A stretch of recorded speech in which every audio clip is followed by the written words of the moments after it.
Funny that it's Essendon player testing positive or something, isn't it? Pull your finger out of your ass. Jeez.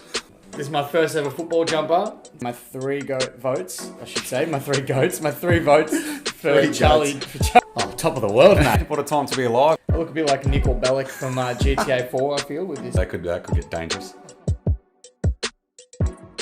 All right, hello everyone, and welcome to episode 68 of the Pressure Point podcast. I'm joined, as always, by my wonderful co-host, Marcus. It's a bit different today. I'm doing the intro, not yourself. How have you been, mate?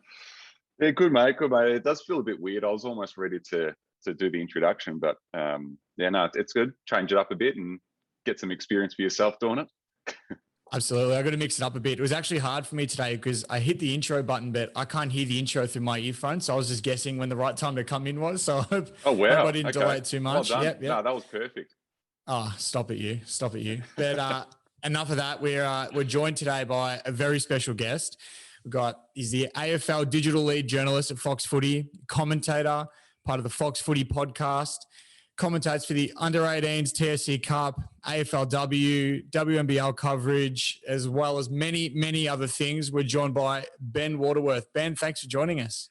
Quinn, Marcus, thanks for having me on. You nailed that introduction. If you didn't hear the sound coming through, timing personified. Oh, thank you very much. Thank you very much. And if you couldn't tell from my little intro for you there, I think I grabbed 90% of that off LinkedIn. So thanks for having a detailed LinkedIn profile. It made my job a lot easier. Hey, if you're trying to get a gig, having a detailed LinkedIn profile certainly helps down the track. Oh, absolutely. Absolutely. So you're going to have to ignore my little notifications that pop up when it says Quinn DeLuca viewed your profile 50 times. Quite all right. Apologise for that. So before we get into the footy and all that, let's just talk about how you've been. Obviously, we're in a pandemic at the moment. How's life been for you in a pandemic as a journalist? I'm guessing you've still been working the whole way through. It was pretty tough in April last year. So Fox Sports has this whole digital venture that the company's been going in. I've sort of been there from 2014, essentially. So we were really gathering some great momentum, and according to Nielsen ratings, we were right up there, almost like number one for quite a few months, about sort of the most popular sports website in the country. Then the pandemic hits in April last year, and essentially our digital team gets cut in half, which is absolutely devastating, including so that includes a Sydney-based office that also covers rugby league and union and cricket and the round ball game. And then from AFL perspective, which is based in Melbourne as well. And, we lost 2 out of our 6 team members as a result of that. And, it was super tough. It was, the toughest working time that I've had so far. And then on top of that, there's obviously no games happening. So you're trying to come up with content as well for 3 months when there's no games happening. It was also one of the most challenging and most rewarding times during that 3-month period between round 1 last year and round 2 last year, where we had that 3 months. But that was also challenging and rewarding at the same time. And I suppose not a lot has changed. The good thing about I suppose digital journo jobs these days, you can basically work from home with all the systems that are put in place. So it's been really good to we bought a house last year as well. So to actually work from home and be able to sort of enjoy your house while you've been during this time has been really, really handy.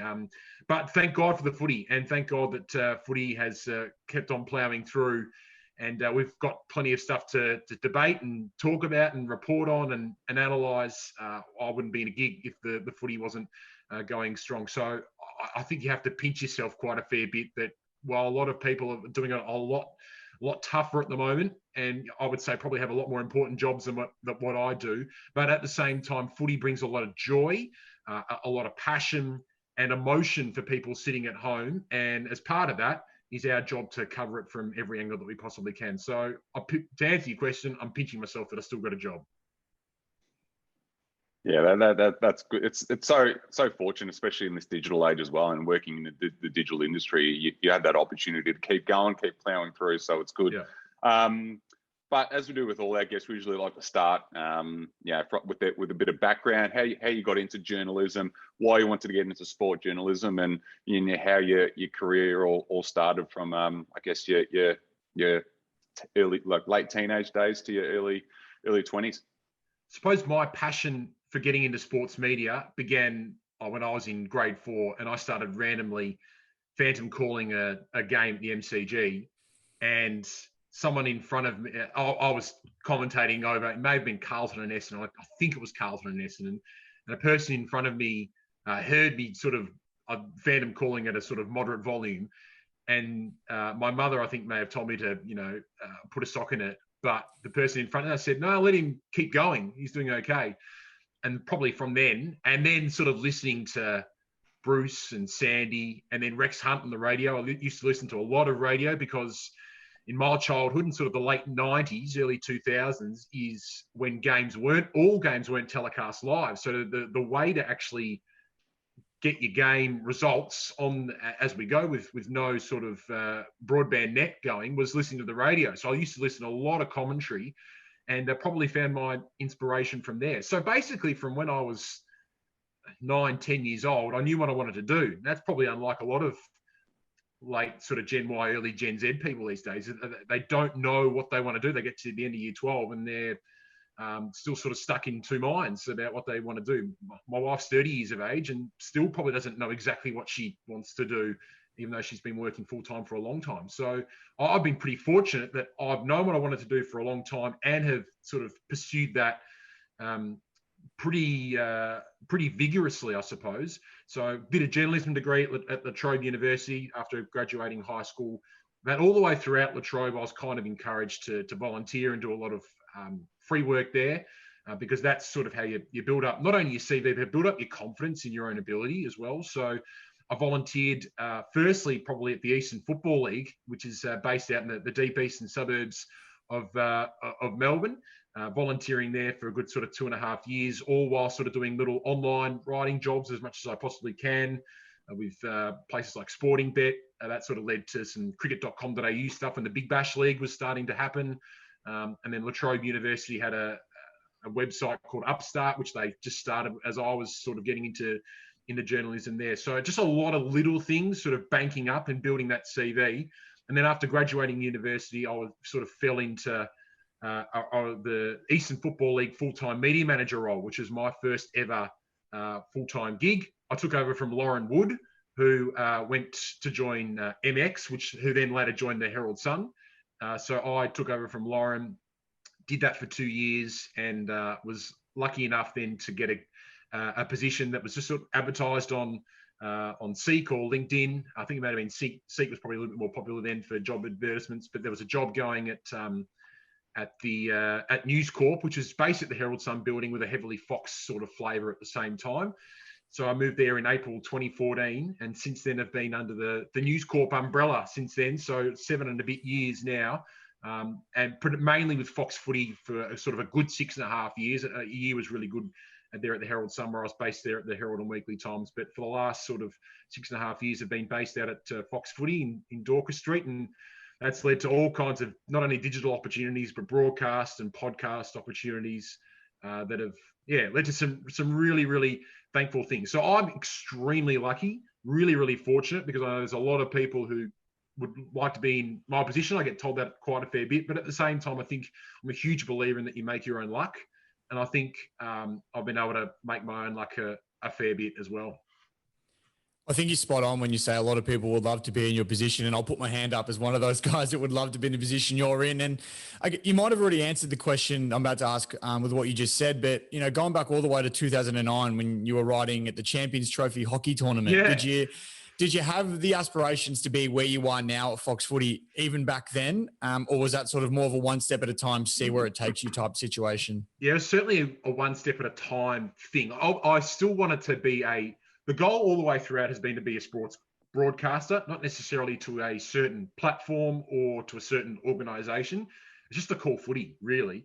So, but I knew that basically during that time, universities were huge on that you've got to be the all-rounder journalist. So you can't just sort of pigeonhole yourself into being a broadcaster. You had to write as well. So writing was something that didn't, I was okay at it, but it didn't come naturally to me. And to a certain extent, it probably doesn't still come naturally to me, even though you can sometimes walk away from a shift doing 6 articles a day. Like, it's not something that naturally flows for me a bit, but I've worked hard at it to try and improve it as much as I possibly can.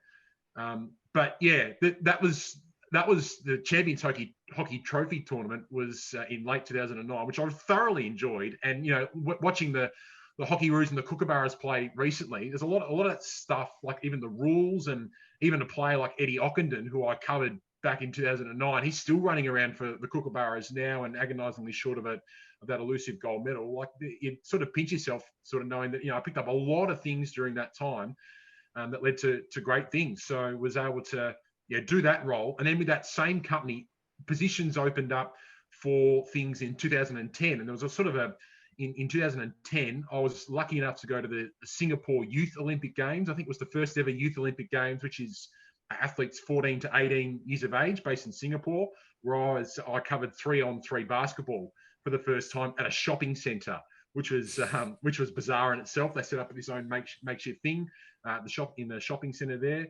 And then 2010, a few months later, I went to the Delhi Commonwealth Games. So my first experience in India. And I don't think I sort of got the full experience of India, because I think they'd moved a lot of, or relocated a lot of people who were homeless or less fortunate out of the city, but still quite an incredible experience.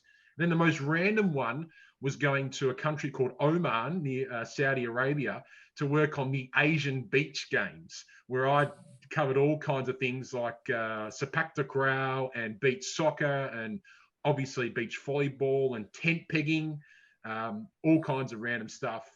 That was a fun year, 2010, to go and do all that kind of things. But a lot of that wouldn't have happened if you wouldn't have said yes to what seemed like a minuscule opportunity. I was just sort of at the hockey tournament, just transcribing quotes, essentially, and did one story, I think, for that whole tournament. But it just leads to bigger and better things if you show enough passion and, I suppose, somewhat skill in it.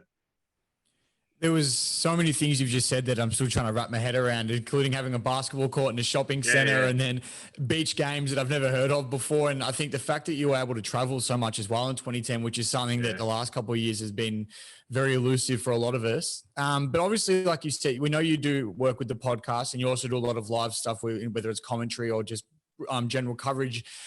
Do you prefer working on the podcast when it's pre-recorded, or do you like that sort of thrill of being live on air where anything you'd say could be a mistake, if that makes sense?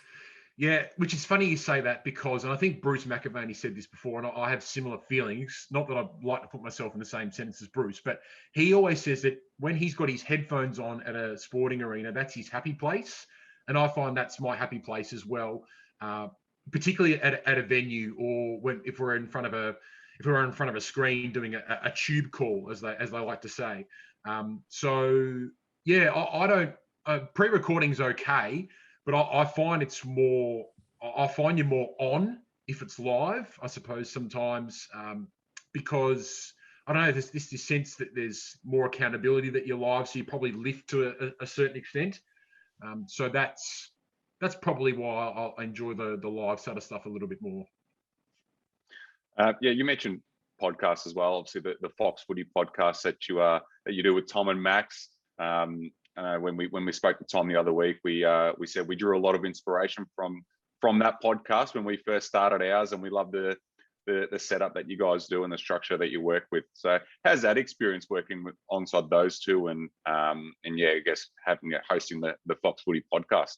It's essentially work banter, like on air, really, as well. And because a lot of how we interact with each other and chat, and a lot of the same stuff that we talk about off air is exactly what we talk about on air as well.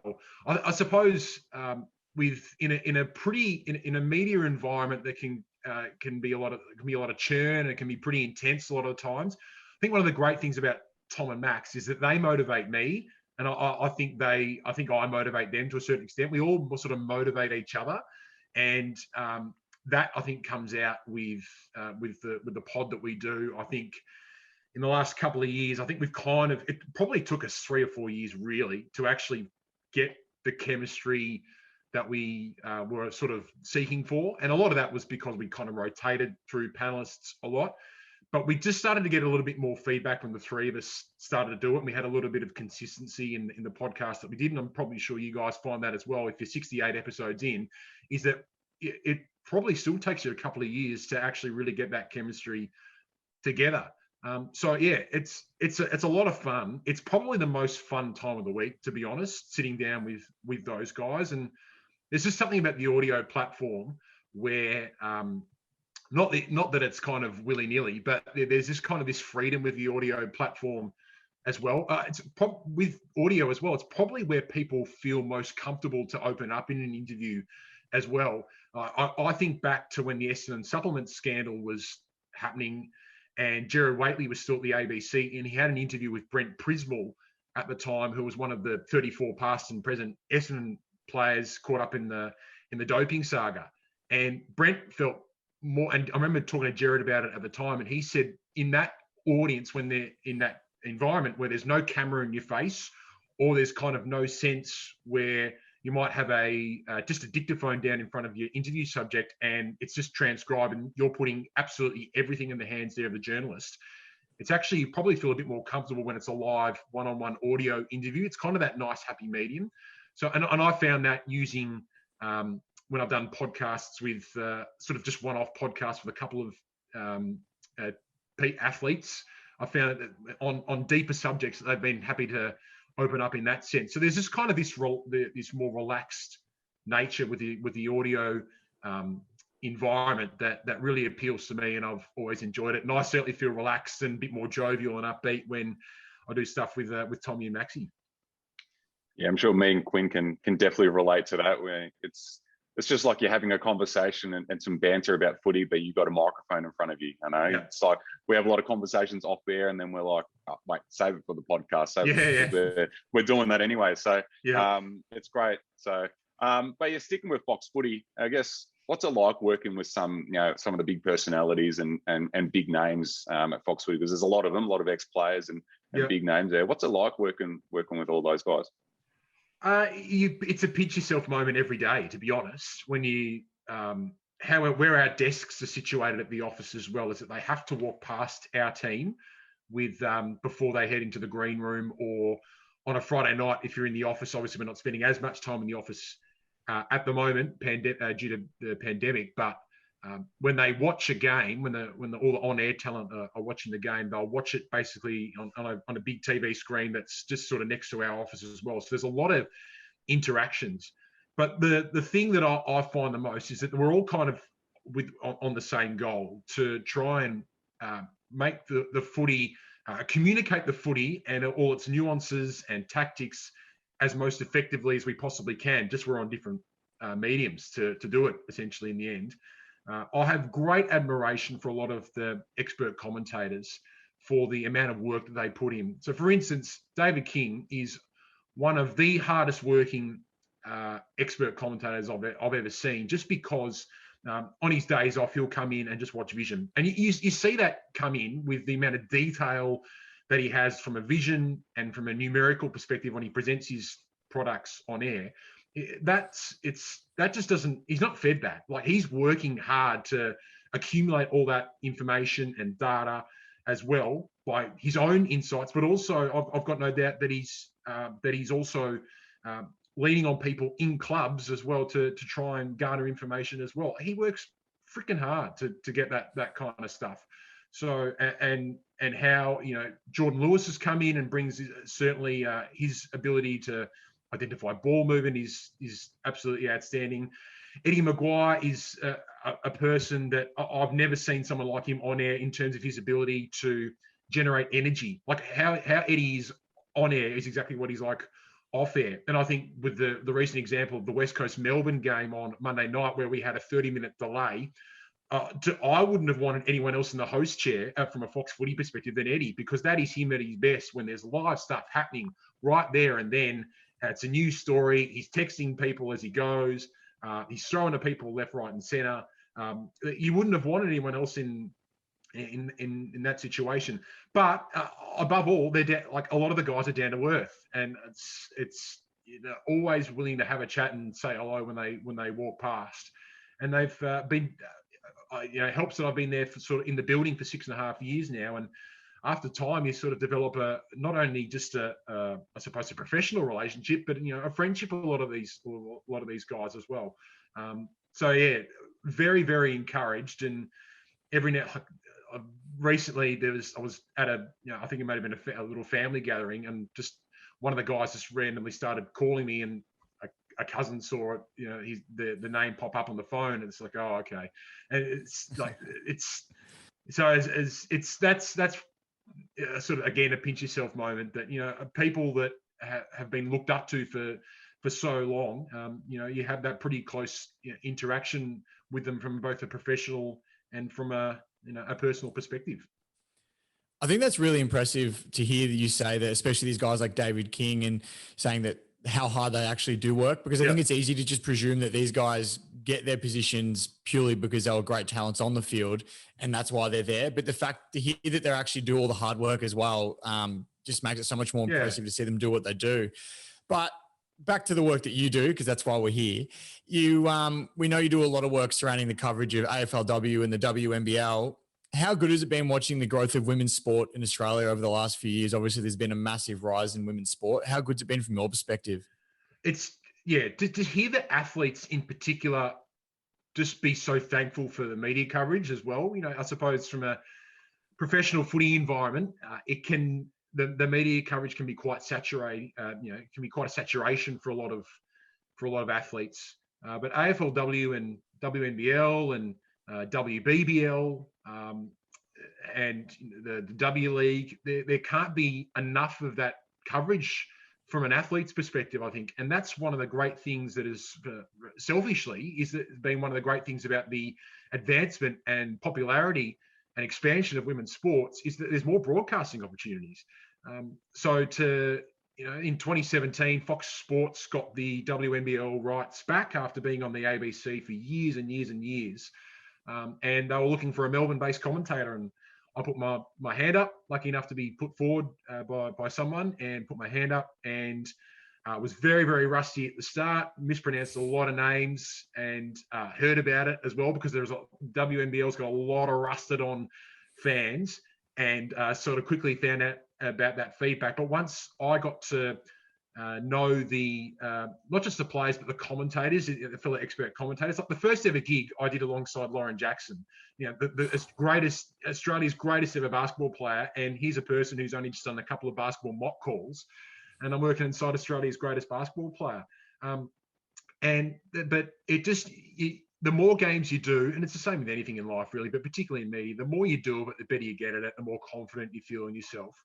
So to help improve women's sport is a privilege, I think, and particularly from an AFLW perspective, the fact that to play a big part in the Fox's broadcasting of AFLW in the past couple of seasons, to even we're recording this on a Friday, on a Thursday, to see the league go to 18 teams from 2022-2023 onwards is a real pinch yourself moment, and I covered that yesterday, and was pretty cool sort of seeing one of Sean Burgoyne's daughters being part of the photo opportunity wearing a Hawthorn jumper, knowing that in a few years time, and 10 years time, if she does want to follow through on her word that she wants to be an AFLW player for Hawthorn or Port Adelaide, she could go father-daughter to the other side if she wanted to. That you've played somewhat of a role in helping augment the league and its coverage. So absolutely thrilled to be part of women's sport and see the joy that what we do can bring to them, and ostensibly help grow the game and participation numbers. Well, that's the thing with participation numbers as well. Obviously, women and girls are starting to get involved at a much younger age than what they would have, even 5 years ago. It's that recent. But for myself, working, I work at a local sports media company, and we're starting to cover some junior women's footy or even some senior women's football. And for them to get some coverage and some, social media access and all the rest of it, they're loving it at that level. So the fact that they're getting all that attention now at lower levels as well, I think is just huge for them going forward.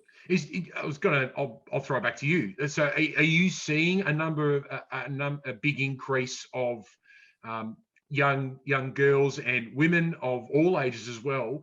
I walk my dog past a ground that I think has women's training on a Thursday night in particular, and see the culture that's building up. Are you noticing more women and girls coming into to get equipment and get fitted out for a lot of kind of stuff? Yeah, definitely. I mean, even at my local footy club that I play for this year, they had the first ever women's team, and the numbers there were fantastic. My youngest sister, she's all of a sudden decided she wants to play AFLW now, and I'm happy to live vicariously through her if she wants to do that, because I never quite made it to the big league. So it's definitely growing in numbers for sure. And even for a fan like myself, just a football fan, I see AFLW players down the street now, and my hero growing up was Matthew Richardson, and honestly, I look at them in the same light now because I'm like, they're AFLW players. That's huge. So I think the fact that even the excitement's coming down for not only younger women and looking up to these people, even people like myself that think, oh, geez, they're stars. They've made it to the big time. And basketball and other sports are aware of the AFL's rise, or Australian football's rise as well. There's a real I was going to say healthy competition, but there's competition, I think, certainly between the codes now. And I think because of, a player like Monique Conti, for instance, at the moment, who one weekend I was calling for the Melbourne Boomers, and then the next weekend was calling her for the Richmond Tigers as well, from going from basketball to footy, and seeing her go between the two sports so effortlessly was really interesting. She's still really young. Will she, in a couple of years' time, be forced to choose between codes? She's always been, I've asked her a number of times in a couple of interviews that I've done, she's always been someone that wants to do both as long as she possibly can. And I suppose when cash for being an athlete at the top women's sports at the moment isn't high compared to the guys, she will, I think, continue to hold on to that idea for as long as possible as well. So that competition between all the sports at the moment for the top female athletes in the country is going to be very, very interesting to watch over the next couple of years, as inevitably the pay increases across all the codes. Yeah, for sure. We've spoken about it a lot on our podcast, just the impact that women are having in sport, and especially AFL as well. So it's going to be an exciting few years seeing the growth and the continued growth of it. But just back to sport media and the journalism side of things, what would be, maybe your one piece of advice or any sort of advice that you give to aspiring sport journalists out there that are trying to break into the field? Can I have two? I think it's really important at right now if you are sort of thinking about a sports media career, I think firstly ask yourself, am I 100% fully invested, ready to go into this space? Because it's darn competitive, and it's changed a lot in since I went into my first year of university. So am I fully prepared and invested is probably the first one, because I think if you go through a journalism degree and you're not 100% invested during that time, I don't want to say it's a waste of time for those 3 years, but could you have been doing something different during that time? Just because it is so competitive and jobs are so scarce at the moment. If you are, absolute full credit to you as well. And if you are willing to do it, the second piece of advice is go your absolute hardest. And I would say don't have a backup plan, because I think if you have a backup plan where you're thinking about the potential fallback plans, I think because it is so competitive, go your absolute hardest. So that means volunteering as much as you possibly can. And because for me, I think there's a certain amount of talent, but for me, I think it's very much been about hard work and working harder and longer than anyone else, which I think my colleague David Zeta is a huge testament to that. He's one of the hardest working guys, I think, going around, and I think we motivate each other in a lot of that sense. So but just be prepared to go that extra mile, and that often means a lot of free work, particularly while you're probably a bit younger and you're going through that university degree. And I often say as well that a lot of people relocate from cities and are often living on campus or renting while they're going to university, and that makes it a lot tougher. So it's just about finding those opportunities where you are prepared to go and to show that you're prepared to go the extra mile, because for me, work ethic shines more than talent sometimes. A lot of the time, you have to often have some kind of knowledge and expertise and talent in what you're doing, but work ethic is something that is ingrained in you, and that certainly appeals to someone like me, and I'm certainly inspired by. Yeah, absolutely. And I think that advice is sort of when speaking to Kath and Tom as well, and sort of asking him similar questions about, advice, I guess it's sort of this a continuing theme in terms of just, hard work and consistency in that sense. So definitely good piece of advice there. Now, we do have a segment here on the podcast that we call the pressure cooker, which is just 4 or 5 rapid fire questions that we just ask you. They're all got to do with the footy season, being a footy podcast. So I'll quickly, I'll play the little sting that we've got, and then we'll get started with it.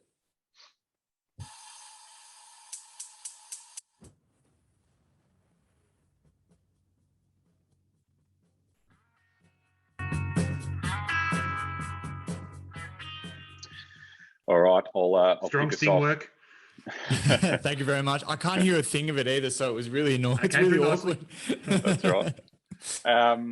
Who's your tip for the flag this year? Geelong. That's maybe a bit of stubbornness for a couple of reasons, probably because I picked them at the start of the year. And I'm a Cats fan, but not like a unabashed, must like bleed blue and white Cats fan. I think probably being in the media for so long probably drains that out of you a little bit. Although probably some media people probably still can't get the passionate fan out of them sometimes still. But also I think they're the most complete side of the premiership contenders. And Nick Rewalt's spoken a lot about this on the couch recently, is when you put up the premiership profile sort of indicators, key performance indicators of a lot of sides at the moment around ball movement, both defending it and also doing it, and the ability to defence as well, points against. Geelong's been the best defensive team in the comp for a number of weeks now, and they're going to get their best players, I think, back at the right time. They get 4 inclusions back this week. Mitch Duncan hopefully comes back in finals. I think the Cats, considering how close they've got last year, the age demographic, Selwood, Dangerfield, Hawkins, I just think it's working nicely for them this year. So I'm sticking with my pre-season tip. Yeah, absolutely. I think everybody, or a lot of people anyway, have got the same sort of thoughts as you do there. And we did actually speak to Tom Morris, and he said a similar thing about you lose, not lose passion, but I guess, it's harder to sort of be as invested into a club because he's a D supporter, as I'm guessing you would know. He said the same thing about, he said the same thing about you, as he goes, he's probably not as invested as what he once was now that he works in the media landscape. But following up on that last question, who would be your tip for the Brownlow medal? The Bont. And again, a pre-season tip. So this is making, I suppose, me look good, but I'm not the only one who tipped Geelong and Marcus Bontempelli to win the flag and the Brownlow before the start of the season. But there was one of the great things this year is that there wasn't a huge NAB. So it was obviously not great for Fox Footy broadcast that there was only the 1 week of the NAB challenge this year. But from a foxfooty.com.au perspective, was that there was a lot of practice games that sort of had smaller broadcast setups with, on club websites, and a lot of them were locked, behind membership paywalls essentially. So we got to go out and see a lot of these games. So I went out and saw Western Bulldogs play Hawthorn at Footscray, and Bont was a best on ground, but this wasn't no ordinary Bontempelli best on ground. He was, and you've seen it throughout the year, he's bigger in his shoulders and he's a lot stronger in the contest now. And he's a different player and ready to go to another level. He's dominated the Hawks, and the Hawks actually won that game.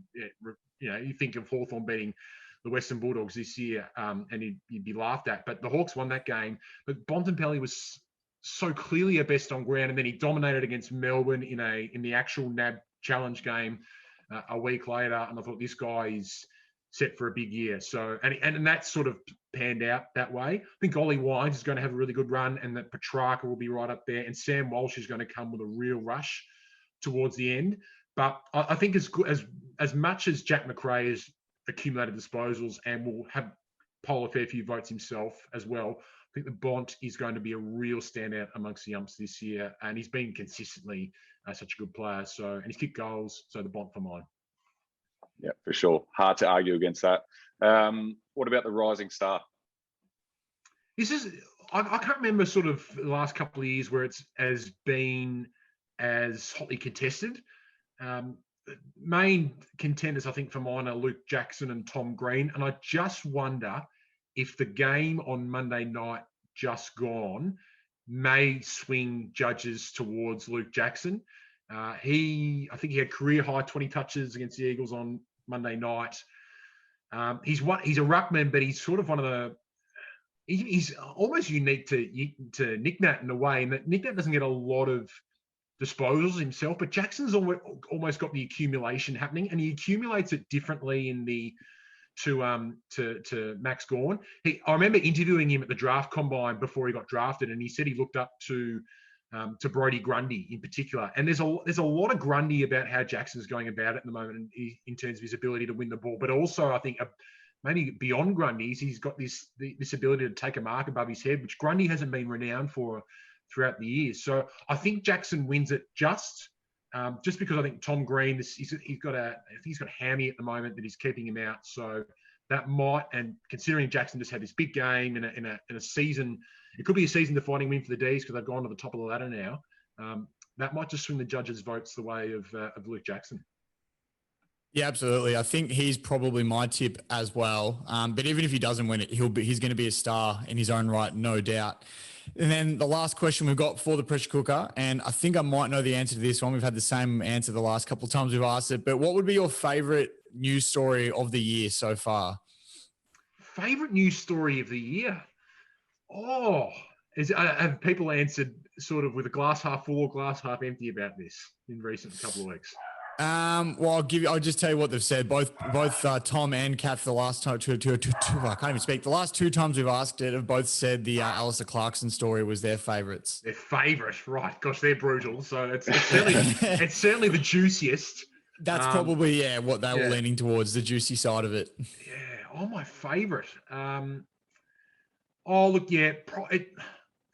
Nothing's springing to mind in terms of my absolute favorite, because my immediate mind went to thinking, is there sort of something that really resonated with me from a positive perspective? But in terms of the public interest and how it's just all sort of suddenly happened, I think there's no doubt that the Clarkson stuff has garnered the most interest this year as well, in terms of the angles that you can pick out on it. You can't underestimate as well the Collingwood narrative at the start of the year as well. It's last year throughout the pandemic, no coaches were kind of with their jobs sort of seriously under pressure. But it's amazing how brutal the industry is. That it's this year that there's so many clubs that their coaches are under the pump at the moment as well. I do have to say, though, that I have really enjoyed the Melbourne rise this year. Again, a pre-season practice game that I witnessed. Melbourne played Richmond in Casey, and I went out and watched that game. And Melbourne beat Richmond, which was a bit of at the time, which was a bit sort of, wow, really? And it was a pre-season game, not part of the official NAB challenge. And then the D's lost to the Dogs, got thumped the week after on the Fox Footy broadcast game. But there was something about the Demons that day. I thought, okay. Again, that there might be due for something. So I suppose the story's incomplete, because it's really the Demons' rise isn't complete probably without a premiership this year. And from a list profile perspective, them and the Dogs are probably right in the sweet spot at the moment. Geelong's probably a little bit further along, but just have a little few more extra motivation factors. So if the D's win a flag, and I'm sure Tom would probably change his answer if they do, but if the D's win a flag, that would probably be my favourite story of the year, just from a long heartbreak fans' perspective. They are a very pessimistic group of fans, the Melbourne faithful. So to see them win a flag, I think would be pretty satisfying. Yeah, I can't really blame them either for being so pessimistic after what they've seen. Yeah. What do you think the biggest difference between this year and 2018 is for them? I think they're a lot of their list hasn't changed too much from that time. So I think they're just wiser. I think they just had this, Gary Lyon in 2019 when the D's had the dip, was talking about, was that just a one-off in 2018? What was real? Was 2018 real or 2019 real? I think the answer was probably somewhere in between. I don't think the D's were ready for a 2018 preliminary final, and I don't think. I think they've certainly performed below expectations in 2019 when they took the dip all the way down towards the bottom four there. So, and they really should have played finals last year as well. So when you think about it, it's kind of been a gradual progression, not from a ladder perspective, but just in terms of how many games this list has put together. And how it's worked out now is that there's not too many holes in this Demon side. I think if Ben Brown, and he's starting to show some signs over the past couple of weeks, if he can fill that key forward chasm, work well with Tom McDonald, I think there's not too many holes that you can pick in this Melbourne side at the moment. So having said that, touch wood, they don't get any injuries, because this is the time where you don't want any key injuries. And the Bulldogs losing Josh Bruce really kind of can muck potentially with their setup. So hopefully, if the D's can stay fit and Ben Brown can really fill that key forward chasm and kick 2-3 goals a game, I think they're a really good chance of giving the flag a shake, because I think Justin Leppich said it on SEN a couple of days ago, is that every team is gettable to a certain extent, but Melbourne's gettable is less achievable for an opposition side because they are so sound defensively. So if they can continue to uphold that game defensively, they're one of the best contested ball teams in the comp. All those two styles and traits work best in finals. So I think the D's are every chance to give the Cats a shake, but Geelong will still win it. Yeah, I think Geelong's experience. I also feel sorry for the Melbourne supporters as well that have waited so long. And if the finals and the grand final gets moved away from Melbourne, which it looks like it might, geez, you really feel for them, don't you? Yeah, you do. Yeah, it would. If it did sort of come to fruition that they would have to play in a grand final in Perth, of all the teams that would love to play at the MCG, the D's are definitely the team, aren't they? It's a really good talking point from a Melbourne specific perspective, because I think Nick Rewalt talked about this on AFL 360 the other night. From a player's perspective, I think in finals, because there's no integrity in finals. If there was integrity in finals, Geelong would be playing at GMHBA Stadium if they had a home final, and the Bulldogs would be playing at Marvel Stadium in every game. So integrity's out the window. So I suppose stuff the integrity discussion in finals this year if it is moved away. I think players though want a crowd. You play finals, I think, for the atmosphere and the crowd. And I think from a crowd perspective, we're probably going to be getting the best atmosphere and environment at the cauldron that is Optus Stadium at the moment. And I think how I read the situation at the moment is that I think the teams are going to be relocated to Perth for a couple of for the final series, and they'll fly between probably Perth and Adelaide for games. For instance, it could very well happen that Brisbane finishes 6th and West Coast finishes 7th. It's silly to have Brisbane playing West Coast in an elimination final at Optus Stadium. So I think it makes sense to put that at the Adelaide Oval.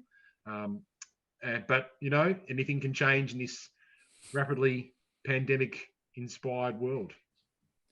Absolutely. I'm under the belief that unless the MCG can hold at least 75,000 people, which I really don't think it will, that it should definitely be moved to Optus purely because of the capacity in the show that they've put on. They've done it a few times this year, whether it was Dreamtime at the G, and there's been a couple other big clashes as well, and they've just put on a really good show. So I think that's definitely, the place to be, if not at the MCG. Yeah, the threshold question is interesting. I was originally kind of probably a bit Melbourne biased and thought, if they can still get maybe 40 there, it might be okay. But just kind of now there's been a bit more discussion and thought put into it. And I think the fact that from when Melbourne residents or Victoria residents last week went from 0 cases to 6 to 20 in 3 days. I think that was the game changer. It was kind of like when the whole pandemic thing happened, when the NBA season was paused. I think that's when everyone took a step back and thought, right, this is real. This is going to have a big impact on everybody. So I think that, obviously to a lesser extent now, I think when that happened, when we went from 0 to 6 to 20 in 3 days, cases wise, I think that was a bit of a reality check for everyone thinking, okay, if we're a Melbourne final series and potentially a Melbourne grand final, is seeming a little less achievable than probably what it was beforehand. So if it does happen, which I think it's heading that way, I think Perth will do a fantastic job. Absolutely. Absolutely. Well, that's all we got for today, Ben. We really, really appreciate you coming on the podcast. It's been an absolute pleasure. And I know that today was your day off, so I appreciate you spending it or wasting it, depending how you look at it with us. But either way, we really appreciate it. And thanks again for jumping on. Certainly not a waste, guys. Keep up the great work, and thanks for having me on.